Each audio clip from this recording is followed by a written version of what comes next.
Esto es La Silla Roja, este espacio abierto al diálogo, a la crítica, al análisis, a la reflexión. Sean todos ustedes bienvenidos. Gracias por acompañarnos. Esta noche recibimos a una figura relevante en el escenario del desarrollo, el crecimiento económico, el diseño de un modelo. Y a lo mejor no está en los titulares de los periódicos todos los días, de repente sí aparece. Pero juega un rol muy importante en la regulación, en la demarcación de un espacio de competencia efectivo en México. Me refiero a la presidenta de la Comisión Federal de Competencia Económica, la COFESE, Hanna Palacios, a quien le doy la bienvenida. Gracias, Hanna, por estar aquí. Leonardo, muchas gracias. Gracias por muchísimo. La invitación. Don Víctor Piz, bienvenido, muchas gracias por acompañarnos. Gracias. Víctor Hugo Michel, gracias, Leo. Buenas noches. Para todos los de a pie, Ajá. ¿Qué hace la COFESE? La COFESE es el órgano del Estado mexicano, somos una autoridad pública responsable de velar porque haya competencia en los mercados en México. Eso suena muy etéreo, pero eso Abstracto. tiene un impacto diario En todo. En todo y en el bolsillo de los mexicanos, porque en la medida en que las empresas tienen que competir, en la medida que una empresa tiene que rivalizar con otra para ganarse el favor del cliente, entonces esa empresa tiene que ofrecer menores precios y productos de mejor calidad. Y eso tiene un impacto en el bolsillo de todos nosotros. Recientemente ratificada en esta posición. Efectivamente. ¿Por otros 4? Por otros 4 años. ¿Hasta el 2022? Hasta el 2021. 2021. O sea, esta es una responsabilidad, digamos, transeccional. Efectivamente. O sea, tú recibirás a la nueva administración, quien quiera que sea, quien quiere que llegue. Efectivamente. ¿Cómo se ve? Tú ya tienes ahí sentada 4 años. ¿Cómo ha sido el tránsito en materia de competencia económica en México en estos 4 años? Es decir, veíamos y lo discutíamos justamente en días recientes, justo antes de las reformas, un escenario de espacios en algunas industrias con predominancia monopólica. Y pienso en las telecomunicaciones mucho, a lo mejor también en la banca, muchos muy grandes y a lo mejor otros muy chiquitos. En estos 4 años, ¿cómo ha transitado? ¿Tenemos un espacio más competitivo en México? Sí y no. Digamos, un parteaguas importante son las reformas estructurales, porque cuando uno analiza todas las reformas, inclusive la de educación, que pues nada tiene que ver con la competencia económica, Exacto. todas tienen un componente de competencia. La reforma energética, parte era asegurar, ¿no?, que los mexicanos tuviéramos acceso a energéticos más baratos en el tiempo. ¿Cómo? Con competencia. En la reforma financiera, que los mexicanos tuviéramos acceso a crédito más barato, que hubiera mayor inclusión financiera. ¿Cómo? Los bancos compitiendo por el favor del cliente. Que los mexicanos tuviéramos acceso a telecomunicaciones más baratas y a mejores servicios y velocidades. ¿Cómo? Con mayor competencia. Y luego la reforma en competencia económica, que procura hacer lo mismo en todos los demás sectores de la economía. Entonces, sí me parece que ha habido un compromiso del Estado mexicano, y hablo del Estado mexicano porque es el Ejecutivo y el Legislativo, y también el Judicial, porque hay tribunales especializados en competencia, porque haya más competencia en los mercados, porque la competencia es política económica y es política social, porque estamos todos mejor. Iguala, en pareja, digamos, cancha, claro. Permite que los chicos puedan competir con los grandes, que las empresas tengan acceso a insumos más baratos y eso les permite a ellas ser más competitivas, que los consumidores nos empoderemos porque no estamos necesariamente obligados a consumirle a uno que es el único que está en el mercado y puede hacer lo que quiera con nosotros. Entonces la competencia empodera, iguala, nos hace estar mejor como sociedad. Empareja el terreno. Empareja el terreno. Ahora, México no fue así tradicionalmente. No, y ese es el enorme reto y por eso mi respuesta es estamos mejor sí y también todavía no, porque en parte lo que ha pasado en México es que durante muchos años existieron regulaciones y ya diría incluso cochupos entre empresas y autoridades. Que se ponían de acuerdo. Y protegieron mercados. Y esos mercados hoy están muy concentrados. Y las herramientas de competencia, lo que puede hacer la autoridad de competencia por sí sola no necesariamente puede romper estas concentraciones históricas. Entonces, aunque hay un compromiso del Estado mexicano por la competencia y aunque nosotros como autoridad de competencia trabajamos incansablemente porque haya competencia en los mercados, venimos de una circunstancia compleja en donde hay muchos mercados muy concentrados. Particularmente un mercado todavía concentrado es el del sector energético, donde pues hemos tenido una figura relevante en el caso de hidrocarburos, Pemex. Con la reforma energética se ha venido abriendo el sector poco a poco.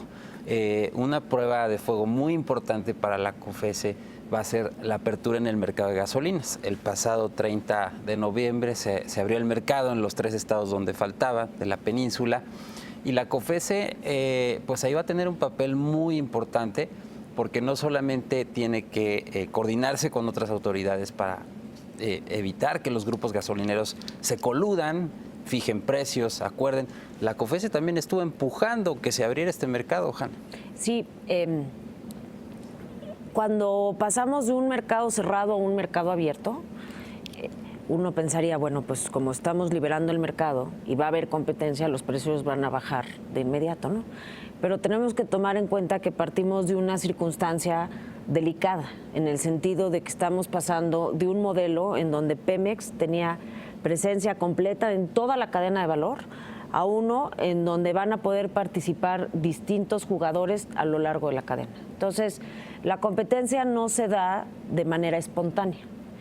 Para consumir gasolina hay que provocarla. Hay que sentar una serie de condiciones para que se dé. Mira, no pasa solita, por pues. ejemplo, el 50 o 60% de la gasolina que consumimos en México es importada. De esa, el 60 o 70% entra por buque tanque a través de los distintos puertos. ¿Quién es el único dueño de la infraestructura portuaria para recibir? Pemex. Pemex, para recibir y para almacenar. Pemex.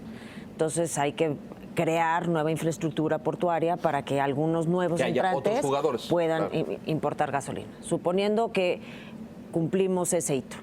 Hay que transportar la gasolina a las distintas zonas del país. Hay maneras de hacerlo. Uno lo puede hacer por ducto, lo puede hacer por pipas, lo puede hacer por ferrocarril. Hacerlo por pipa cuesta alrededor de 15% más que hacerlo por ducto. ¿Quién es el único que tiene ductos para transportar gasolina en este país? Pemex. Entonces, o lo haces por pipas y elevas el costo. Claro. Y entonces tienes que ser más eficiente en otras maneras. O le tienes que rentar a Pemex el ducto. O le tienes que rentar a Pemex el ducto y entonces la CRE, que es la responsable de las temporadas abiertas, ¿no? Eso, la Comisión de Competencia no tiene facultad de decirle a Pemex, ahorita me abres el ducto y lo compartes, ¿no? Entonces, esa es una regulación de la Comisión Reguladora de Energía. Luego, suponiendo que también logras pasar esa barrera, llegas al centro del país, hay que almacenar esa gasolina. ¿Dónde la pones? ¿Dónde la pones? ¿Y quién tiene los únicos tanques? El mismo jugador, claro. Entonces, digamos, es un esfuerzo compartido de muchas autoridades, porque hay muchos cuellos de botella históricos que hay que romper. Y nosotros cuando veíamos hace año y medio que se iba a abrir el mercado de las gasolinas, hicimos un documento que la verdad a mí me gustó mucho, que se llamaba Transitar hacia un mercado competido de gasolinas.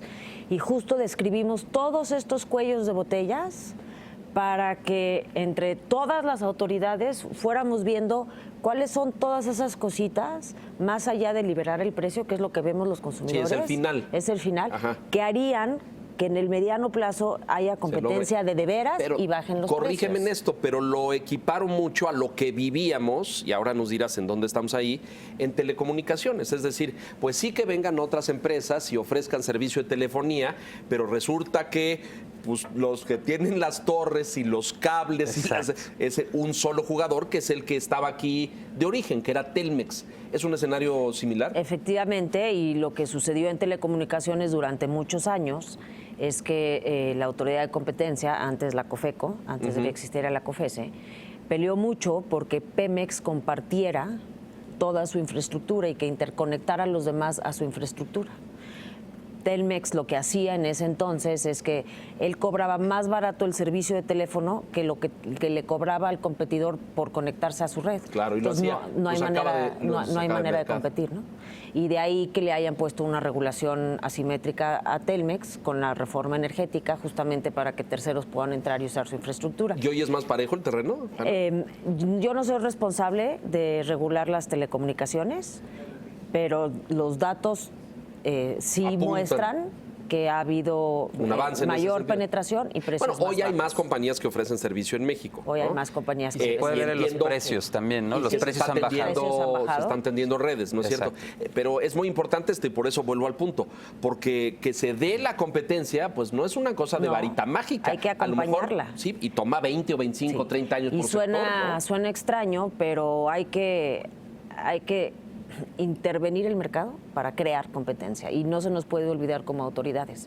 Uno está liberalizando el mercado y parecería que el gobierno se tiene que echar para atrás y el gobierno tiene que estar ahí resolviendo todos estos cuellos de botella para que lo más pronto posible el mercado transite de un modelo en donde, decía yo, hay una sola empresa, Un solo jugador, todo el mercado. toda la cadena. No. ¿Qué es lo que decías con la liberalización de los precios de gasolina, no? Sí, o sea, el mercado va a hacer diferencia para el consumidor cuando los grupos gasolineros, que ahora hay decenas de nuevas marcas y en que antes México, no había. Pero ¿quién les vende la gasolina? Ahorita- Pemex es el proveedor ahorita único. Pemex les vende la no gasolina. pueden comprarla ellos de fuera y traerla por sus propios medios. Todavía no tienen medios para almacenarla y mientras no se den esos procesos, el consumidor no va a ver una diferencia en precios. Ese es un proceso que va a llevar todavía tiempo, pero creo que ¿Hay un cálculo de ese tiempo? no, porque depende de las temporadas abiertas. Bueno, yo sé de un Pemex. mexicano que está desarrollando puertos para traer combustible, creo que en Veracruz o acá en Tamaulipas, Están sucediendo cosas. desarrollando infraestructura para meter gasolina. Los puertos, algunos puertos están concesionando ahorita terminales para manejo Correcto. de petrolíferos. Las empresas ferroviarias están empezando a ofrecer estos servicios Ay, de soy mover. totalmente ignorante. ¿Todavía hay empresas ferroviarias en Sí, este claro. país? ¿Y dónde están? Muy que no las vemos. importantes. ¿Sí hay? Sí, son dos, Claro, tres. Kansas City Southern, Dos. Sí, Ferromex, Sí, que no- Ferromex, Ferrosur. Grupo México. Este, ¿Y transportan carga? Transportan carga. Solamente. Sí, Ferromex transporta pasajeros, pero en una ruta muy Cortita. muy cortita turística. Pero sí, transportan carga y son muy importantes y están entrando al mercado de los petrolíferos. Y se está creando infraestructura y se está construyendo O sea, ahí va, ductos. ahí va. Ahí va. Alejandro, ¿ustedes se han peleado o han regulado, estaba viendo la lista, a los aguacateros, a los del pollo, a los de transportistas, a los taxistas? Le están pegando a muchos intereses que han estado, vamos a decirlo, que han sido... han estado en cierta impunidad durante mucho tiempo, durante décadas, por así decirlo. ¿Qué tan feroz está siendo la resistencia de algunos de estos actores a las decisiones que ustedes están tomando? Porque ya hubo manifestaciones. Ustedes están en Santa Fe, si no me equivoco. Se manifestaron. Tuvieron su manifestación de hace los poco taxistas tiempo, sí. allá afuera, que yo creo que no ha habido nunca una ¿Los manifestación en Santa Fe. taxistas? ¿Y por qué los taxistas? Porque le están pegando a los intereses de los taxistas en el aeropuerto de la Ciudad de México. Y entonces acusan a la COFESE de estar rompiendo, pues, un tarro de miel maravilloso que ha operado durante décadas ahí. La pregunta es, ¿qué tan feroz ha sido esa resistencia? Y voy a otra parte. Les ha tocado, y yo sé que ustedes son técnicos, pero le están pegando a los intereses de gente que tiene dinero. ¿Les ha tocado alguna amenaza por ahí? No, Presión política, si acaso. presión política sí, por supuesto. Y yo pienso que si uno se quiere dedicar a este negocio, tiene que tener en orden Todas sus... todas sus cosas, toda su vida. Es la única manera de poder entrarle a este asunto. Yo no creo, digamos, que yo vaya en algún momento a recibir amenazas físicas, ¿no? O sea, lo que podría suceder es que nos presionaran a través de otras cosas. Entonces, para jugar este juego hay que tener una vida impecable. Pero La ¿se han COFESE es resistido? autónoma. La COFESE es autónoma, sí. No le rinde cuentas a Le rinde cuentas al Senado de la República. solamente. Solamente. ¿Y tú tienes sesiones con Yo comisión en Senado periódicamente? Tengo que ir a comparecer al Pleno del Senado una vez al año. Entregamos un plan de trabajo al inicio de cada año y entregamos informes trimestrales de labores. Y por supuesto, cada vez que los senadores nos mandan a llamar, ahí estamos. Hay que ir. Perdón. Y en términos jurídicos, por ejemplo, ustedes tienen que a veces pelear sus decisiones, las tienen que pelear en las cortes. Creo que les ha ido bien, creo que tienen un buen récord de 8 de cada 10 las terminan ganando. ¿Cómo han detectado si hay esta resistencia en términos jurídicos por parte de los actores económicos? ¿Demandan a la COFECE? Bueno, tenemos un ejemplo concreto de los notarios que nos demandaron en el Poder Judicial y en la... ¿El colegio de notarios o qué? Algunos notarios. Algunos. Unos 150 notarios. Ah, no poca cosa. No poca cosa. De la semana los acusaron de violar sus derechos humanos. De violar sus derechos humanos. Tenemos una comisión, una denuncia en la Comisión Me da la Nacional impresión de que Derechos te diviertes Humanos. mucho en tu trabajo, Hanna Palacios. Me gusta mucho lo que hacemos, porque es estar pensando en el interés público. Y yo creo que este país, digamos, hay una demanda ciudadana. Es un cambio cultural Sí. de una envergadura gigantesca. Hay una demanda ciudadana muy clara y que yo comparto, que es que durante muchos años ha habido muchos privilegios. Sí, muchos. Y en ese sentido... En muchos sectores. En muchos sectores. Y en ese sentido el crecimiento del país no ha alcanzado para todos. Y esto es desterrar privilegios. Concluye la historia de los notarios, te interrumpí. Los notarios hicimos un concurso de cuál era la regulación más absurda para competir. Básicamente hay dos razones por las cuales no hay competencia en los mercados. Una es conductas de empresas, y ahorita si quieren platicamos de algunos ejemplos concretos, y otro es regulaciones que protegen a ciertos gremios y sectores y los protegen de que otros puedan venir al mercado y competir. Entonces lanzamos, porque queríamos escuchar de los emprendedores y de aquellos aquellos que están haciendo negocio afuera todos los días, cuál era la regulación más absurda para competir. Y el premio ganó, y ya hubo un jurado colegiado, estaba la Secretaría de Economía, el Consejo Coordinador Empresarial, el Instituto del Emprendedor, la COFEMER, etcétera, decidimos todos en conjunto que el obstáculo más absurdo para competir en función de las solicitudes que se recibieron es las leyes en los estados de regular la actividad notarial, en donde el gobernador básicamente tiene absoluta discrecionalidad de decir a quién sí y a quién no. Erubiel acaba de hacerlo hace unos meses que se fue. Hay reglas muy estrictas en términos de número de notarios por habitantes, lo cual restringe indebidamente la oferta. Las leyes permiten que hayan aranceles, que es una manera de que se pongan todos de acuerdo para fijar un precio, y eso hace que haya menos competencia, ¿no? Y menos dispersión en el precio, que es lo que los consumidores queremos. Y bueno, se enojaron y nos demandaron. La COFECE sacó un dictamen al respecto. La COFECE dio a conocer un premio, porque en este caso ni siquiera es un procedimiento, o sea, no es un procedimiento sancionatorio, no tenemos la posibilidad de modificar las regulaciones estatales. No legislan.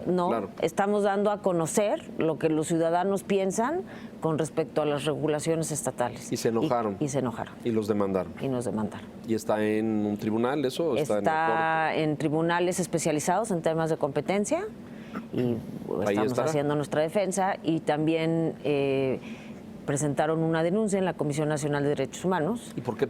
No entiendo por qué se les violan sus derechos humanos. Es que ellos argumentan que con el premio que le da la comisión a este trámite, argumentando que las notarías son absurdas, se está dañando la imagen y el prestigio y la honorabilidad del negocio o del estamento de los notarios. Así que va por ahí parte de lo que ellos decían, y que se sentían vulnerados en sus derechos humanos, y acusan a la COFECE de ser precisamente... Qué belleza, qué perla, qué bonito. Ahora, todo lo que hacemos, básicamente, Toca intereses. Toca intereses y termina revisándose en el Poder Judicial.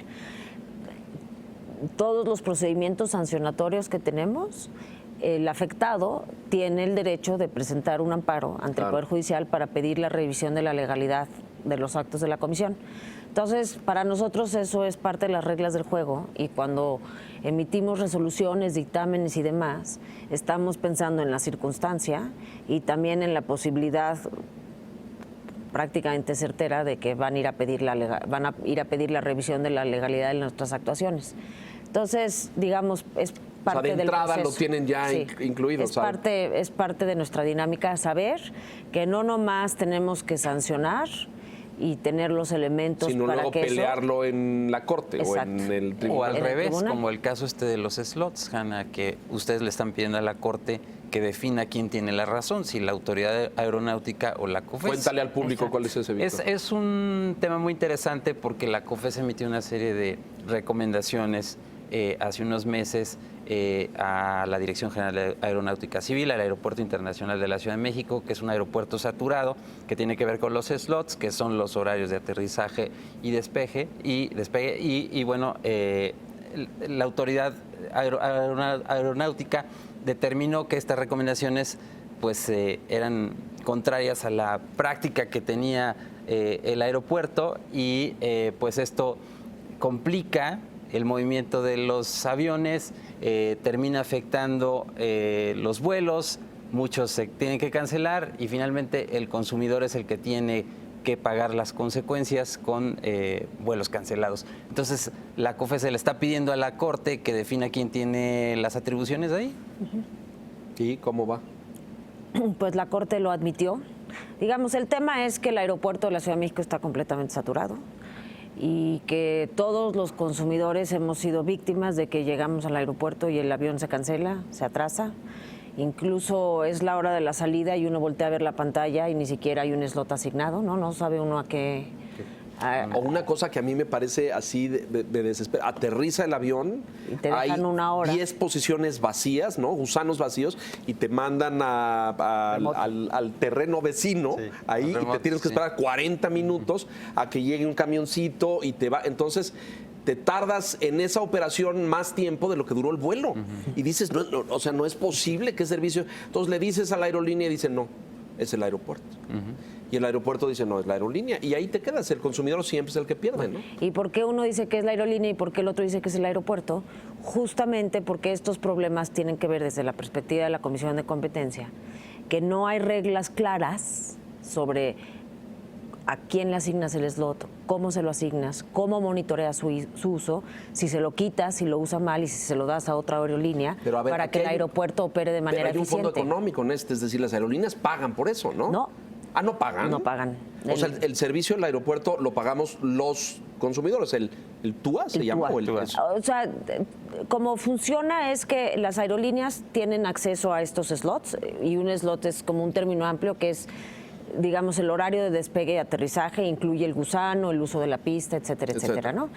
Y cómo funciona es que hay derechos históricos de uso. Entonces, si tú eres Derechos ganados. derechos ganados adquiridos en el tiempo y los adquieres por el uso, por el buen uso de esos slots. Entonces, a ti O sea, la aerolínea más antigua tendría más derechos que las nuevas. Pues Lo Aeroméxico. cual no es necesariamente muy equitativo en términos de competencia. Aeroméxico tiene Los casi más. el 50% de los slots en el aeropuerto de la Ciudad de México.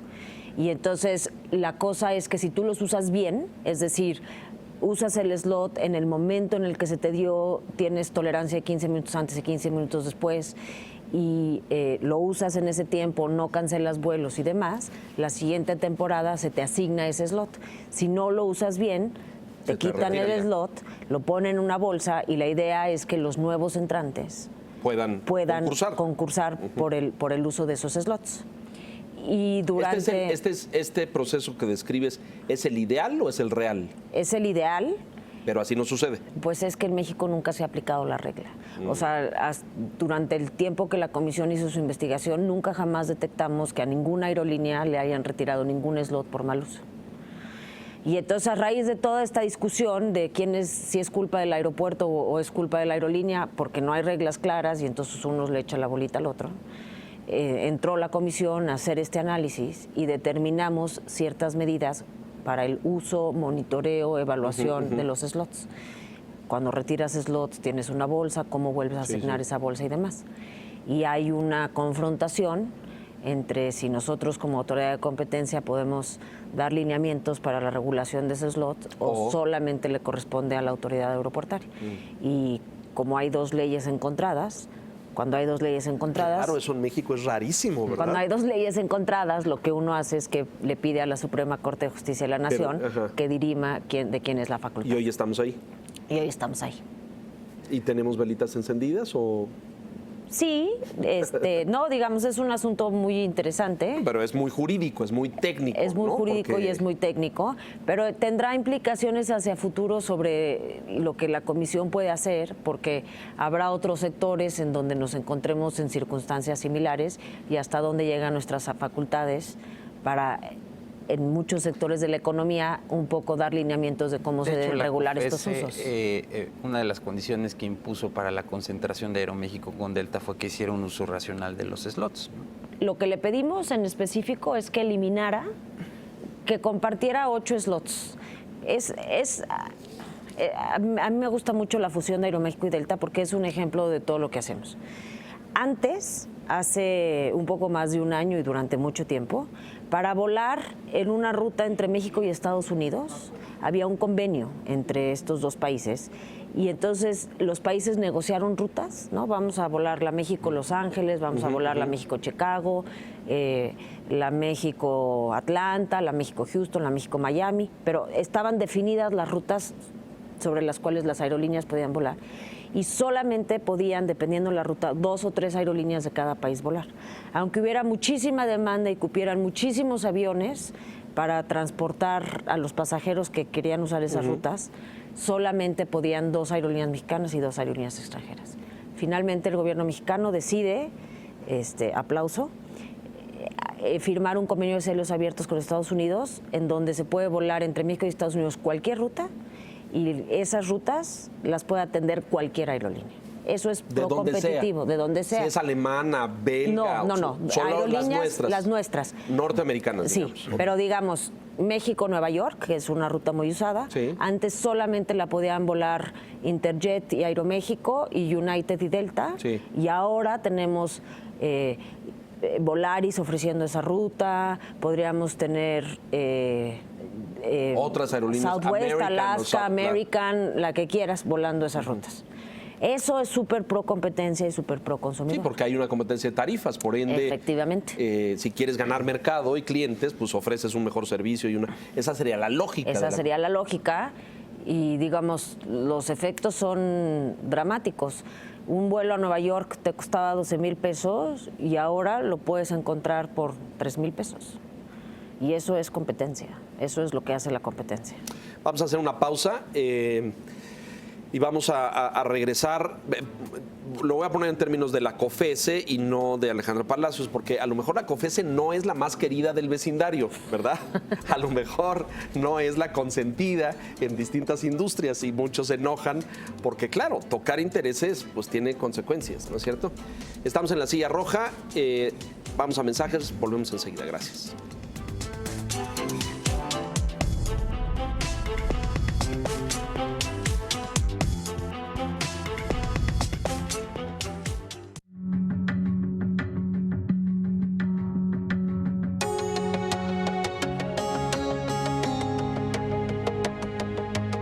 La evaluación del cierre de la jornada de negocios con el equipo editorial del Financiero. Susana Sáenz, Jonathan Ruiz y Abraham González. Análisis, entrevistas, reportajes. Mesa central, lunes a viernes, 6 de la tarde.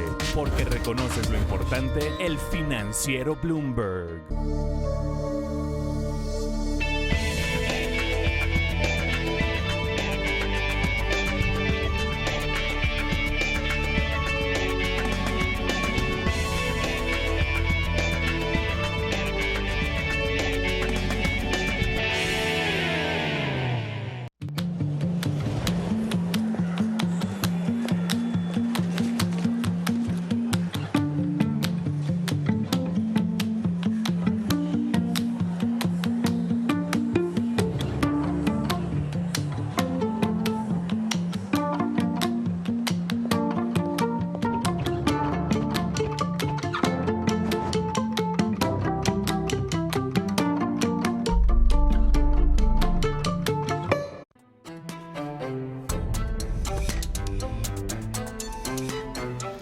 Bueno, decíamos esto de las simpatías. Supongo que ha significado un esfuerzo y una tarea enfrentarse a sectores y a industrias cerrados o tradicionalmente monopólicos.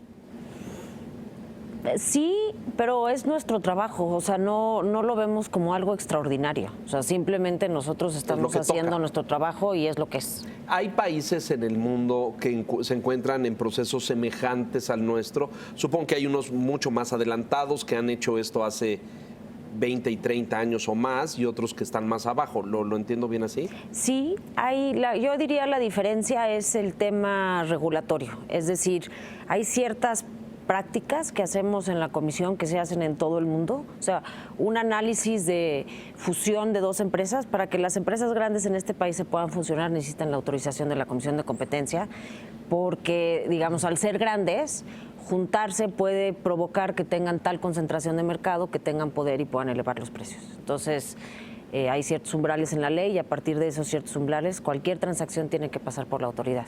Ese tipo de análisis es muy estándar y hay mejores prácticas y nuestros análisis yo diría que son iguales a los que se hacen en Estados Unidos, en Europa, en Chile, en Australia, etcétera, ¿no?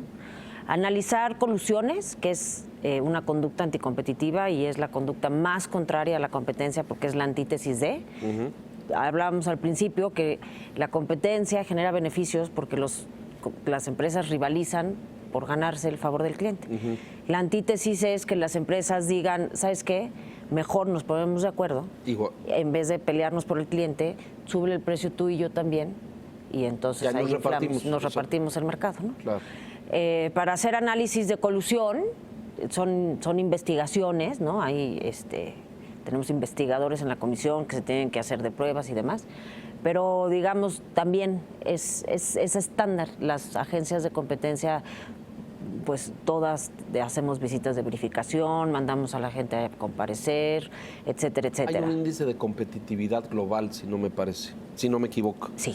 Y está por ahí los escandinavos están hasta arriba, ¿no? Sí. Finlandia, Suecia. En el del WEF, sí. Esos, ¿no? Sí. El del Foro Económico Exacto, Mundial. sí. Pero lo que pasa es que hay que distinguir entre competitividad y competencia. Sí, son cosas distintas, Sí. claro. Competitividad es una cosa más amplia y para que un país sea competitivo tiene que tener una política fuerte de competencia, Claro. porque la competencia te genera productividad, innovación y demás. A nosotros nos gusta medirnos más como autoridad de competencia. Hay un índice que es el Global Competition Review, que hacen un análisis puntual de las 30 mejores agencias de competencia del mundo. Ajá. De entrada estamos en la lista de esos 30. Si no Ok. estás en esa lista, no, Pues ese es el corte. Ni existes. Y hay 5 estrellas como máximo y 2.5 estrellas como mínimo. Y nosotros tenemos, cuando llegamos, la comisión tenía 2.5 estrellas, ahorita tiene 3 con trayectoria ascendente. Y eso es una calificación de Positivo. ser una buena agencia. ¿Cuál es el país con mejor regulación en materia de competencia? Yo diría que quienes tienen más años aplicando la ley de competencia y tienen las mejores capacidades para detectar temas de colusión son Estados Unidos por un lado y la Unión Europea por el otro. Ahora, esto, ahí voy contigo, ¿eh? No, lo que pasa es que me obsesiono con el tema, pero esto no es permanente porque puede haber regresiones, ¿no es cierto? Yo estoy viendo hoy en Estados Unidos muchas medidas y muchas cosas como regresivas en materia de igualdad, de competencia, no solamente en términos de derechos civiles y de expresión y de estas cosas, sino también en materia de competencia económica. Pues digamos, uno de los debates importantes en estos tiempos, hay 2 debates importantes en estos tiempos. Uno, y en particular en Estados Unidos, y el tema de la desigualdad y empresas muy poderosas y demás, es que durante algunos años la autoridad de competencia en Estados Unidos fue relativamente permisiva y permitió fusiones de empresas que a lo mejor no debió de haber permitido y eso ha creado empresas grandes con poder de mercado. Ajá. Y otra discusión, y las autoridades de competencia todavía no sabemos qué hacer, es cómo atacas a estas grandes empresas como Google, Facebook y Amazon. Porque por un lado estas empresas sí como consumidores nos han generado beneficios, ¿no? Sí tenemos acceso a más productos, pero más para baratos, cualquiera que mejor quiera competir logística. está en chino. Sí, pero uno como autoridad de competencia no defiende empresas, depende de dinámicas de mercado. Y la variable más importante es el bienestar del consumidor. O sea, en el fondo, lo que uno está protegiendo es el bienestar del consumidor. Alejandro, ustedes llevan investigaciones en todo el país. y estaba viendo que traen temas muy variados. Estaba viendo que incluso estaban investigando también el de la leche bronca en Chihuahua, por ejemplo, o si los tortilleros de Jalisco se habían coludido para subir el precio de las tortillas. Me imagino que usted ya tiene una idea de esta especie de capitalismo barroco, que es muy mexicano, pareciera. ¿Dónde está más acendrado? ¿Qué estado de la República es el más barroco en términos de estar generando un mayor número de trámites inútiles que obstaculizan la competencia o la competitividad? ¿Qué es lo que ustedes han detectado? No te diría que hay uno en particular, sino depende de los temas. Por dar un ejemplo, algunos estados que son productores de carne protegen a sus productores locales y entonces no permiten que venga carne de otros estados, como si vinieran de otros países, ¿no? Y es la Unión de Ganaderos Locales quien decide dar permisos a quienes importan carne de otros estados de la República para que puedan ingresar. O sea, no hay libre movimiento de carne No hay en el libre- país. Anticompetitivo, Totalmente anticompetitivo. Sinaloa, por ejemplo, el tema de transporte de carga era dramático. El transporte Era de ellos. Era, bueno, Nadie podía entrar ahí. no, ni siquiera eso. Hay varios municipios en el estado y te dan permisos para mover el producto de un municipio a otro, pero ya que llegaste al otro municipio no puedes regresar con la carga porque están protegiendo los mercados entre municipios. Pues todo eso, o sea, la gasolina te cuesta de ida y vuelta, ¿no? Claro, claro. Y entonces si regresa vacío, el consumidor original es el que lo va a acabar pagando, Claro, ¿no? claro. Y luego era la Unión de Transportistas que le dictaba al gobernador cuándo era necesario incrementar la oferta de transportistas de carga para que entonces el gobernador diera más concesiones. O sea, dramático porque si yo vendo un producto y a mí me preguntan que si quiero un competidor, pues voy a decir que no. Y el gobernador no había dado una nueva concesión para que alguien pudiera hacer transporte de carga en el estado muchísimo tiempo. Un ejemplo, es más barato para los transportistas. Y Sinaloa es un estado productor importante, ¿no? Sí, bueno. Es más barato para ellos llevar la carga a Guaymas, que está en otro estado, Sonora, que llevar la carga a Topolobampo, porque el costo de moverte de un municipio a otro y que el transporte tenga que Y ellos regresar vacío. fijaban esas tarifas. Y ellos fijaban esas tarifas. La COFES entró. La COFES entró y ahí ya hubo una modificación regulatoria muy, muy importante. En el estado de Chihuahua, por ejemplo, empezó a caer el precio de la leche y los productores le dijeron al gobernador que qué estaba pasando, y entonces el gobernador generó un protocolo fitosanitario distinto al protocolo nacional, que el protocolo nacional es suficiente para revisar que no hubiera bichos en la leche, pero resulta que la caseta fitosanitaria para el análisis de eso está en la carretera por donde ingresa la leche de esta zona lagunera, que es la gran productora de leche. Entonces la única leche que se revisaba era la leche que importaba de otros estados. Y entonces, pues eso hace que el mercado local para los productores Nada más de leche... revisaba la leche de afuera. Sí. ¡Qué bárbaros! Y entonces, pues eso lo que provoca es que pues va cerrando la oferta y entonces suben los precios. En el caso de la tortilla de Jalisco, hubo una devaluación del peso a principios del año pasado y el maíz con el que se produce la tortilla se importa, y entonces los productores locales dijeron que iban a reflejar el aumento del costo en la tortilla. Ajá. Y el secretario rural, digamos el equivalente al secretario de Agricultura del Estado, lo sentó a la mesa para que acordaran cuál debería ser el nuevo precio de la tortilla. Entonces, Pónganse de acuerdo, pues es más fácil. Pónganse de acuerdo, es más fácil, ¿no? Para que no haya conflictos, mejor aquí nos juntamos todos en la mesa y hacemos un acuerdo de cuál va a ser el nuevo precio Qué del difícil, azúcar. ¿no? Y así pasa Porque es en cultural, todos lados. es decir, Está como cultural. surrealista, ¿no? Pero Es cultural. Pues sí, es que así éramos. Sí, o sea, tenemos que pasar de una lógica. Uno pensaría que proteger a los productores locales es la manera de fortalecerlos. Y esa visión es muy paternalista y en el largo plazo es Escucha equivocada. esto, Donald, escúchalo con mucha atención porque te lo está diciendo a ti.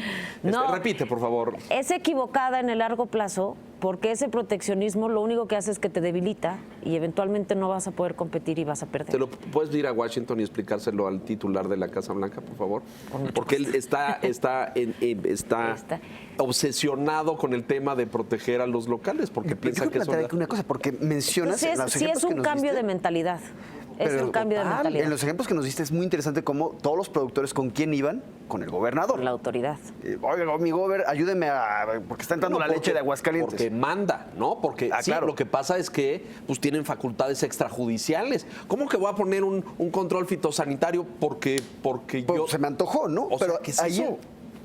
Tú rindes cuentas ante el Senado y en el Senado están finalmente representados los estados de la República. ¿No termina transmitiéndose alguna presión política ahí al Senado?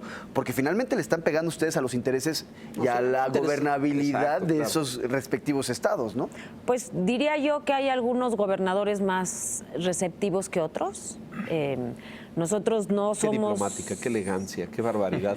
No. Ya sería muy interesante que nos dijeras de qué autoridades del país has recibido llamadas en tu oficina en los últimos 3 años para decirte, ay, como cosa suya, ¿no? Yo le encargo, por favor, que como cosa suya, pues falle en favor de mis productores. No somos... Sí ha habido de eso. No somos reguladores.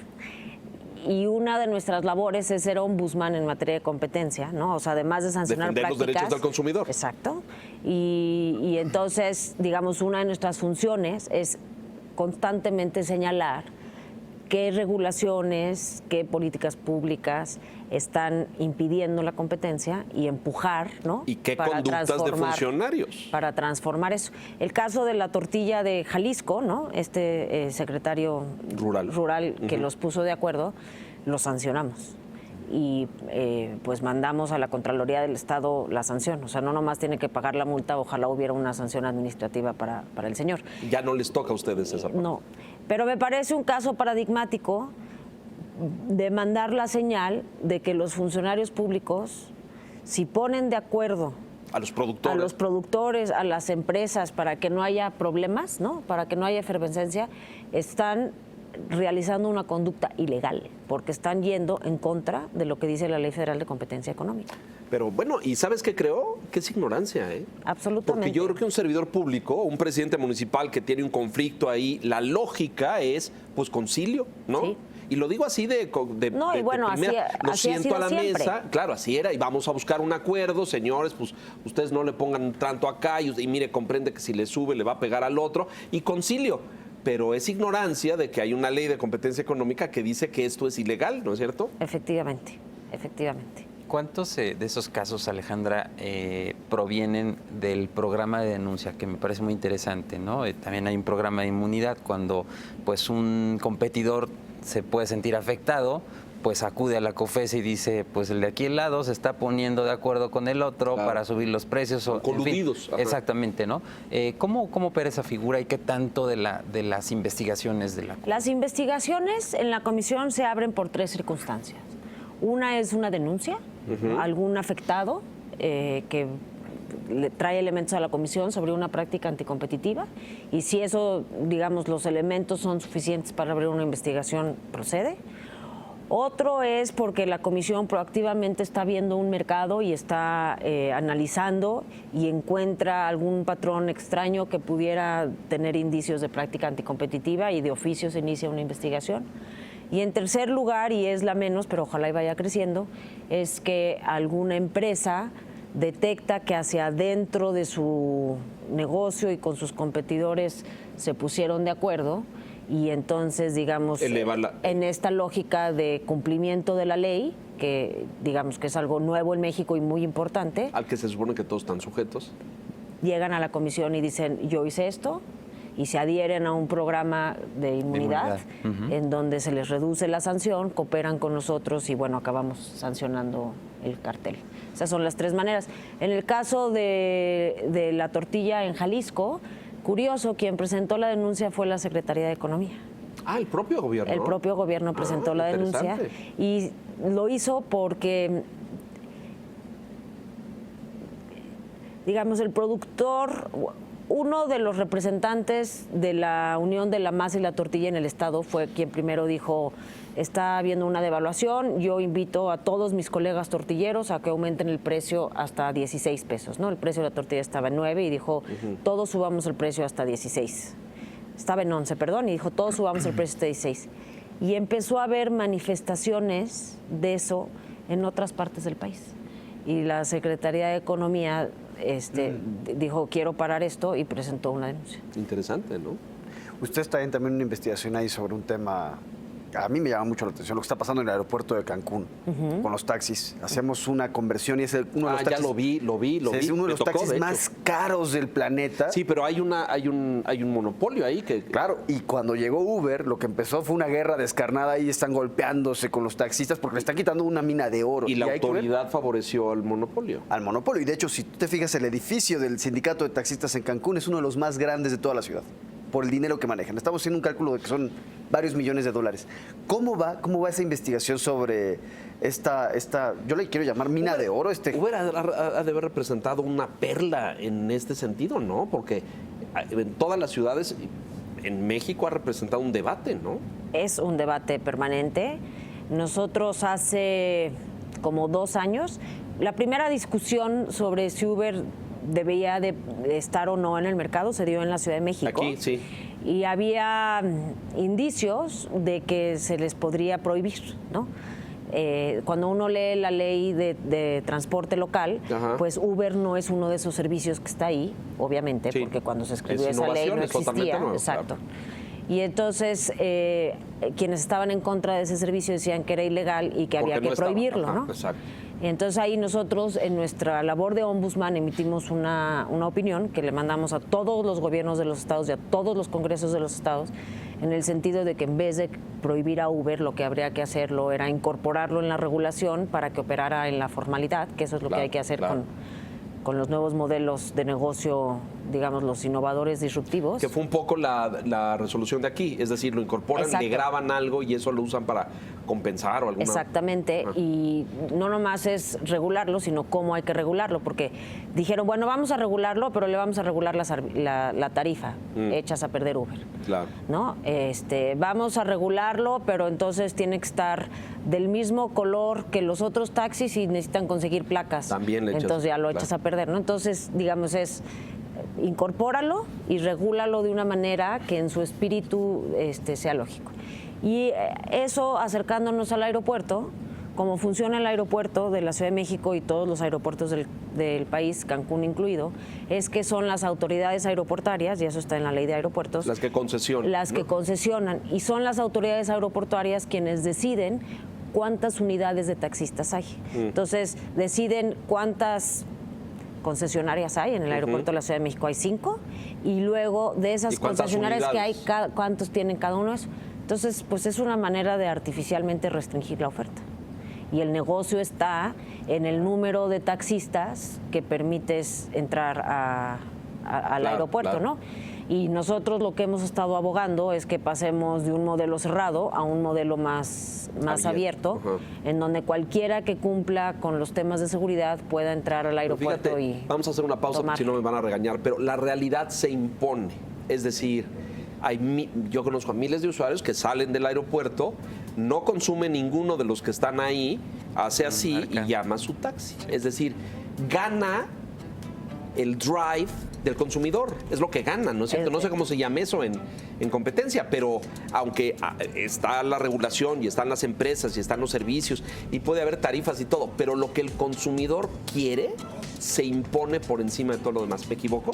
¿No? Y lo que habría que hacer, o lo que deberían de hacer la SCT y el Congreso, es pues darse cuenta que la realidad ya cambió, que el modelo de cerrado en los taxis del aeropuerto es caduco, y movernos hacia volver formal lo que es informal, porque la ley está imponiendo barreras a la competencia. Hacemos una pausa. Es Hanna Palacios, presidenta de la COFESE. Volvemos.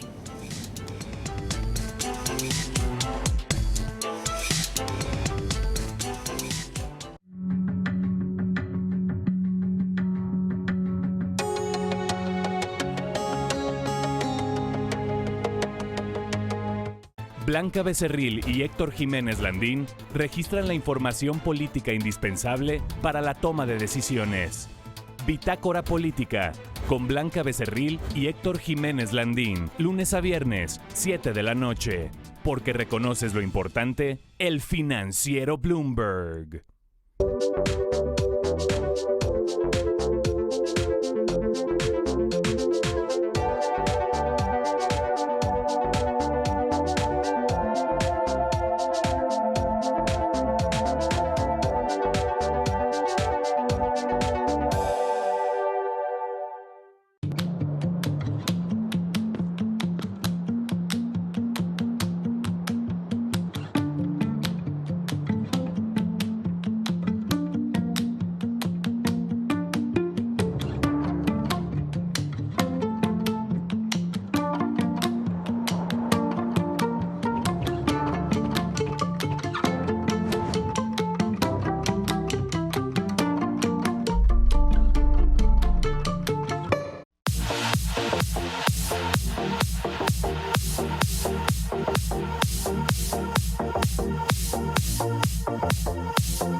Estamos en la recta final, nos quedan unos minutos. No quisiera irnos sin que menciones esto, porque tú, el empresariado se colude con grupos económicos, pero luego la autoridad, por intereses políticos, también lo hace. Los protege, sí, Exacto. digamos, es una colusión entre grupos de interés y las autoridades, y entonces unos protegen a otros en términos de votos y demás, y los otros en términos de protección de mercado. De rentabilidad electoral, que es el caso de Cancún. Vamos a qué es lo que pasaba con el sindicato de taxistas en Cancún. Era utilizado como músculo electoral por el PRI en su momento. Cuando cae el PRI, llega esta coalición del PRD, Ajá, el PAN.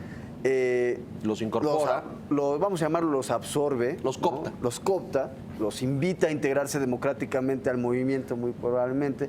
¿Y qué pasa? Entonces tienes esta colusión entre actores políticos, actores sindicales, Y entonces actores económicos. se convierte ¿Cómo en un- rompes esos, qué les podemos llamar, cárteles? Son, sí, o acuerdos, ¿no? ¿Cómo lo rompes? Pues de varias maneras. Uno es nosotros siendo muy vocales en nuestra labor de ombudsman. Me preguntabas, ¿no? En comparación con otras agencias de competencia, Ajá. digamos, la parte técnica la hacemos igual. Lo que pasa es que nosotros dedicamos muchas horas al tema de ombudsman, porque en México en particular No muchos existe. problemas de competencia son de estos regulatorios de los que hemos estado platicando. Claro. Entonces, empujar, ¿no? Señalar aquí, puntualizar, aquí hay un problema. Esta regulación está impidiendo que haya competencia, a través de esta regulación se está protegiendo un monopolio local, ¿no? Y a nivel estatal eso es sumamente claro. Entonces, por un lado, empujar. Por el otro lado, crear una cultura de la competencia. Cada vez más, sí creo, los servidores públicos están más conscientes de que el tema de la competencia ¿Sabes qué es veo de fondo relevante. ahí? Este tema, porque pasa también en Estados Unidos y pasa en Inglaterra y pasa en otros lugares, este vínculo político del sector que le da apoyo al aspirante o al candidato y que compromete después, en caso de resultar ganadora, que le otorga beneficios, prestaciones, concesiones o medidas proteccionistas. Y ese ciclo, que lo vi en Estados Unidos de forma clara, pero en México existe, esto a lo que te referías en Cancún, ¿cómo rompemos eso? Porque, digo, me parece sísifo. O sea, tú vas a estar empujando otra vez y otra vez y otra vez, pero la piedra se te va a venir encima. ¿Cómo rompemos eso? Pues yo creo que con paciencia. No, Roma no se construye. Debe hacer yoga esta No. funcionaria, mire, para estar así como muy zen. Roma no se construye en un día y hay batallas que se pierden y hay batallas que se ganan. De vez en cuando nos encontramos funcionarios públicos que entienden del tema de la competencia y la importante de movernos hacia Y la otros que modernidad. no, porque políticamente les resulta rentable. Exacto. Pero bueno, es una batalla constante y de todos los días, y empujar. Y es lo que hacemos todos los funcionarios, supongo, en La COFESE ha nuestras tenido responsabilidades. casos muy interesantes, por ejemplo el de Afores, en donde una sanción de 1.100 millones de pesos a 4 Afores, a 11 funcionarios. De las más grandes, ¿no, Víctor? Eso es una la multa industria más dentro del grande que hemos sector impuesto. financiero, ¿no? Ahora mismo está una investigación sobre el mercado de bonos, que también el mercado de bonos es enorme, maneja una cantidad de dinero grandísima todos los días, creo que está en la segunda etapa. Y otra muy interesante, porque también toca ahí intereses públicos y privados, es la de medicamentos. toda la cadena de valor.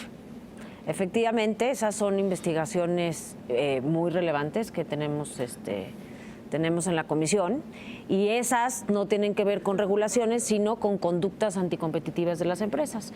En el caso de las Afores tienen regulada la comisión que pueden cobrar a nosotros, no, que tenemos de manera obligatoria que ahorrar y poner todos los meses dinero para que eso se acumule y cuando nos retiremos tengamos recursos para nuestro retiro.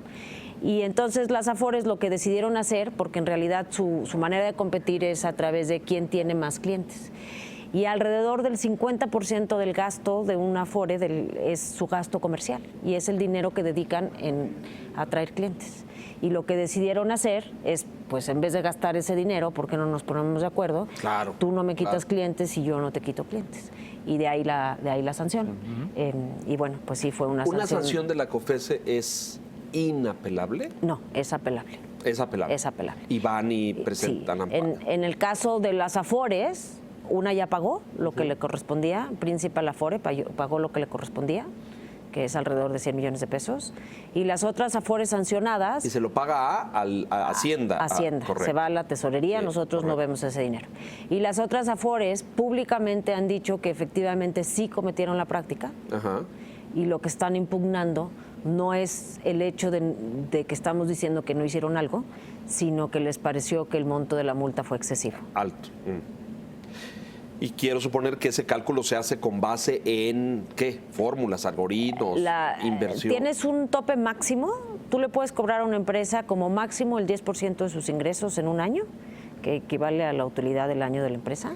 Ah, es cierto, 10% de sus ingresos, es Sí. brutal. Hasta el 10% le puedes cobrar de sus ingresos y ese es el tope. Y el cálculo inicia primero haciendo un análisis del daño del mercado, Claro. ¿no? Entonces, tú... ¿En qué dimensión dañó el Por mercado? esta conducta, el cálculo del sobreprecio es de tanto, número de consumidores afectados, tamaño del mercado, y se calcula el daño. Y luego, dependiendo de la gravedad de la práctica, qué tanto cooperaste con la autoridad y demás, ese daño se puede graduar 2 o 3 veces hacia arriba o 1 o 2 veces hacia arriba, dependiendo. Y entonces tú gradúas el daño hacia arriba en función de si, ¿no? Atenuantes y agravantes, y como techo máximo está hasta el 10% de los ingresos. Se nos acaba el tiempo, señores. Conclusiones, por favor. Bien, ustedes fueron fundados en 2013, si no me equivoco. Efectivamente. Este año también se estrenan en algo porque les va a tocar por primera vez un proceso presidencial. Vamos a ver cómo termina navegando la COFESE, una institución muy interesante que la estoy viendo realmente con ¿Pero te refieres a lo electoral? Claro, porque... Pero pues no les toca ahí, ¿no? No, pero ellos tocan a lo electoral. ¿A qué me Sería refiero? Van a maravilloso. terminar tocando intereses que están muy entrelazados en distintos ámbitos del poder en este país. Vamos a ver cómo lo terminan navegando. Nos decías al principio, no ha habido presiones, lo anticipo, las va a haber. Sí ha habido, Mucha pero suerte. no nos las va a contar. Pero sí ha habido, claro que ha habido. Sí es México, como si no conocieras. Están satisfechos con el andamiaje legal que tiene la COFESE. Hay que mejorarlo todavía. ¿Qué falta? Pues yo creo que podríamos decir que estamos satisfechos con el camino avanzado. Falta muchísimo por hacer. Yo creo que, digamos, esta comisión, este pleno de la comisión que llegó en 2013 tiene como objetivo crear institución. Una institución de largo plazo. Sólida, fuerte, con credibilidad. Exacto, y que sea una institución, digamos, que aplique la ley de competencia y que cumpla desde su ámbito con todo lo que tiene, o sea, cumplir y hacer cumplir la ley, ¿no?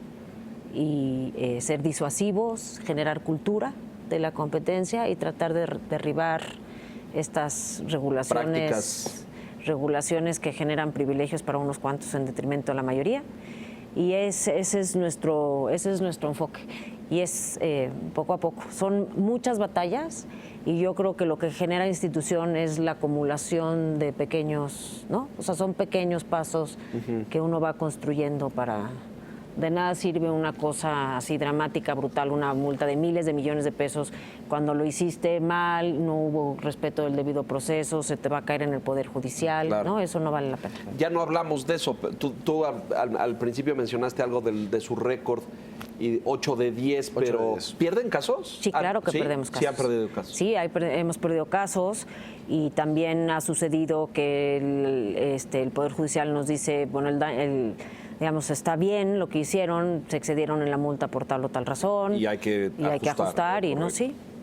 Pues felicidades, bienvenida, muchas gracias, Gracias. Hanna.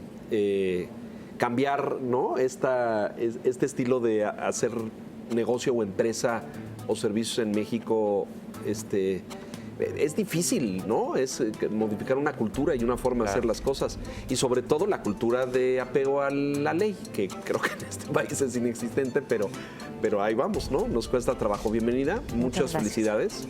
Y esperemos que nos veamos mucho en los próximos años, porque seguramente, sobre todo en materia energética y en otros sectores, vendrán debates interesantes. Pues, Gracias, Hanna. A ustedes, muchas gracias por la invitación. Don Víctor Piz, muchas gracias. Gracias. Víctor Hugo, Gracias. muchas gracias. Y gracias a usted por la gentileza de su atención. Lo esperamos aquí mismo, a Silla Roja, la semana entrante. Buenas noches.